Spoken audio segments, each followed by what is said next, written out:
नमस्कार मित्रांनो, प्रत्येक क्षेत्रामध्ये ना आमूलाग्र बदल घडत आहे. काही वर्षापूर्वी ट्रान्सपोर्टेशन म्हणजे एका ठिकाणाहून दुसऱ्या ठिकाणी जायला बराच वेळ जायचा, पण आज एवढी डेव्हलपमेंट झालेली आहे पायाभूत सुविधांमध्ये की सहजपणे आपला प्रवास कमी वेळेमध्ये होतोय. काही वर्षांपूर्वी एका ठिकाणावरून जगाच्या कानाकोपऱ्यात संपर्क करणं हे खूप मुश्किलीचं काम असायचं, पण आता अतिशय सोपं झालेलं आहे. आता तर फुकटमध्ये आपण जगाच्या कानाकोपऱ्यात कुठेही बोलू शकतोय.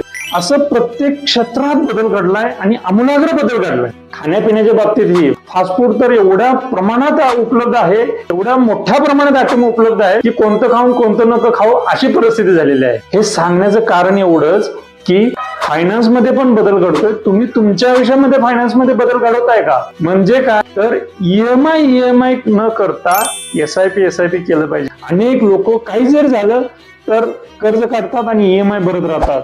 तसं न करता पहिल्यांदा आपल्याला एसआयपी चालू केली पाहिजे आणि मग आपल्याला खऱ्या अर्थानं त्याचा आनंद उपभोगता आला पाहिजे. ईएमआयचे रिप्लेसमेंट एसआयपी न करता आली पाहिजे. हाच तो फायनान्स मधला बदल आहे.